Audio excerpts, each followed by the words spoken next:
Few writers in history have managed to sustain the lasting influence that H.P. Lovecraft has. However, many attempt to occupy his seat by continuing his legacy through Lovecraft-inspired works, whether it be through books, films, or even graphic novels. So today on Top 5 Scary Videos, I'm going to be counting down our list of the top 5 scariest cosmic horror comics you need to read.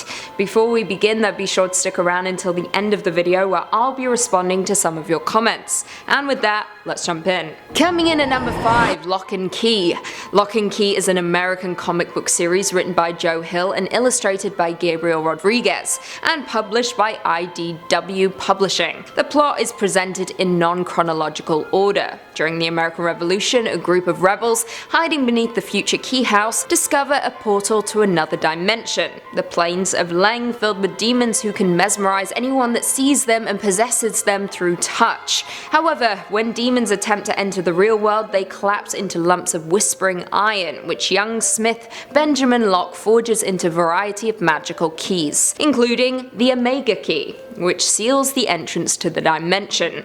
The magic of the Key House gradually evolves over the years, including a spell which causes occupants to forget about the keys and the magic of the house when they pass their 18th birthday. The narrative of Lock and Key is structured in 3 acts. Each act consists of 2 storylines of 6 monthly issues. Act 1 story arc, Welcome to Lovecraft, was a 6-issue limited series published by IDW Publishing. The series was adapted into a film trilogy which was officially announced at the 2014 Comic-Con. However, in October 2015, Joe Hill confirmed that the films are no longer happening. However, he stated that a TV series is still possible. In May 2016, Joe Hill announced he would write a TV pilot, serve as executive producer, and pitch the show to various networks. And it worked. Coming in at number 4, Fatale. Fatale is a supernatural noir comic book created by Ed Brubaker and Sean Phillips. It was published by Image Comics between January 2012 and July 2014. The series was initially announced as a 12-issue limited series, but it was later extended to 24 issues. Fatale chronicles the life of Josephine, or Jo, an archetypical femme fatale who is seemingly immortal, having survived from the 1930s to the modern day unaged, and also has a supernatural ability to hypnotize men into becoming intensely infatuated with her, whether she wants them to be or not. Through the decades, Jo struggles to understand and control her powers while being pursued by a violent cult. The cult worship cosmic gods reminiscent of Lovecraftian horrors, which are somehow tied to Jo. During her travels, Jo also encounters many men who quickly become entranced by her, often to fanatical degrees. They become entangled in her escapades, possibly as guardians, collaborators, and lovers. A motif of the series is how these men pay dearly for becoming involved with Jo. The narrative jumps back and forth between different time periods and points of view, primarily Jo and the men entranced by her. The first issue of the series sold well, with reviews being mostly positive, with comparisons to the creative team's previous work on Sleeper, Criminal, and Incognito. Coming in at 3, The Courtyard. Alan Moore's The Courtyard is a 2-issue comic book miniseries published back in 2003 by Avatar Press.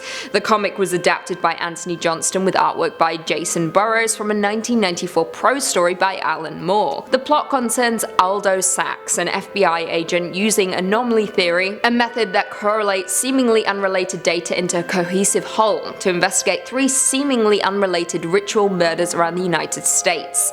His investigation leads him to a nightclub in Red Hook, Brooklyn, where he hears of a psychoactive drug called Aklo, peddled by a mysterious veiled man named Johnny Carcosa. Sachs sets up a meet with Carcosa at the dealer's apartment building, where he is given a hallucinogenic white powder as a prelude to the alco. Carcosa speaks an unknown language to Sachs, who experiences visions of spectral planes and hideous primordial creatures, while understanding the truth that Aklo is not a drug, but the language Carcosa spoke to him. The visions given to him by Aklo drive Sachs to murder his neighbor using the same modus operandi as the killers he was investigating. The original 1994 prose story first appeared in an anthology, The Starry Wisdom, a tribute to H.P. Lovecraft. The comic book adaptation was planned to appear in Alan Moore's Yog-Sothoth Cultures and Other Growths, but it was published as a limited series by Avatar in January and February 2003. Coming in at number 2, NEONOMICON. NEONOMICON is a 4-issue comic book limited series written by Alan Moore again and illustrated by Jason Burrows, published by American company Avatar Press in 2010. The story is a sequel to Moore's The Courtyard and part of H.P. Lovecraft's Lovecraft's Cthulhu mythos. Moore later continued the sequence with his comic Providence. The plot concerns FBI agents Lampert and Brez, who visit Aldo Sachs at a psychiatric hospital where he has been detained since committing 2 murders. They are investigating a copycat killer and want to question Sachs about his motives. Moore talked about the genesis of the project in an interview with Wired magazine. I quote, "It was just at the time when I finally parted company with DC Comics over something dreadful that happened around the Watchmen film. I had a tax bill coming up and I needed some money quickly, so I happened to be talking to William A. Christensen from Avatar Press, and he suggested that he could provide some if I was up for doing a 4-part series. So I did. So although I took it to pay off the tax bill, I'm always going to make sure I try and I make it the best possible story I can." According to reports, Moore wanted to elaborate on some of the ideas presented in the Courtyard while at the same time telling a modern story that did not rely upon a 1930s atmosphere. Another idea was to use some of the elements he felt Lovecraft himself and pastiche writers censored or left out of the stories, such as the racism and sexual phobias. Moore explains, I quote, "Lovecraft was sexually squeamish, would only talk of certain nameless rituals, or he'd use some euphemism, blasphemous rites. It was pretty obvious, given that a lot of his stories detailed the inhuman offspring of these blasphemous rituals, that sex was probably involved somewhere along the line. But that never used to feature in Lovecraft's stories, except as a kind of suggested undercurrent. So I thought, let's put all of the unpleasant racial stuff back in, let's put sex back in, let's come up with some genuinely nameless rituals, let's give them a name." And finally coming in at number 1, Fall of Cthulhu. Fall of Cthulhu is a 2007 American comic book series written by Michael Allen Nelson and published by Boom Studios. The series itself was creatively influenced by the works of H.P. Lovecraft's Cthulhu mythos, specifically the Call of Cthulhu, with the main characters of the comic finding themselves swept up in an ancient and elaborate plot designed by the dark god Nyarlathotep to provoke an apocalyptic war between powerful beings known as the Great Old Ones. Following the initial 15-issue series in June 2008, a sequel 4-issue miniseries subtitled God War began publication the following month. Fall of Cthulhu Apocalypse, a second 4-issue miniseries, ran from November 2008 to February 2009. Then, the third and final miniseries, Fall of Cthulhu Nemesis, acted as both a prequel and coda, detailing the origin of Mr. Arkham's pet cat. Hexed, a spin-off 4-issue limited series starring Lucifer, also written by Nelson and illustrated by Emma Riso, was published alongside Apocalypse. An ongoing series that ran for 12 issues, also titled Hex, was launched in August 2008.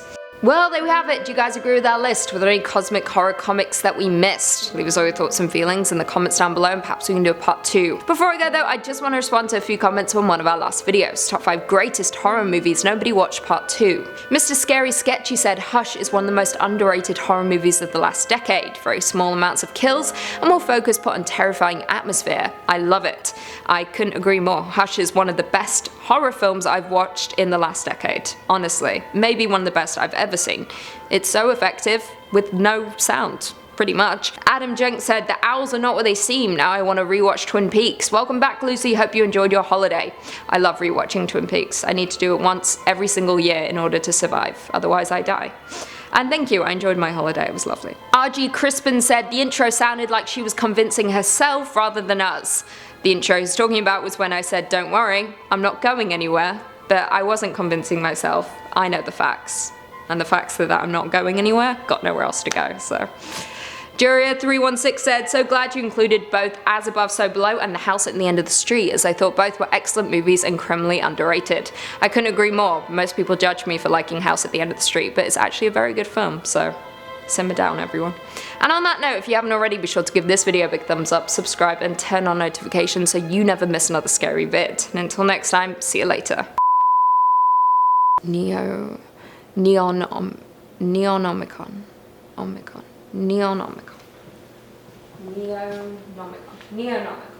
I didn't do comments, so. Before I go though, I just want to respond to a few comments from one of our last videos. Oh, I did do comments. Doing for runtime. You are at 8:15. RG Crispin said, "I'm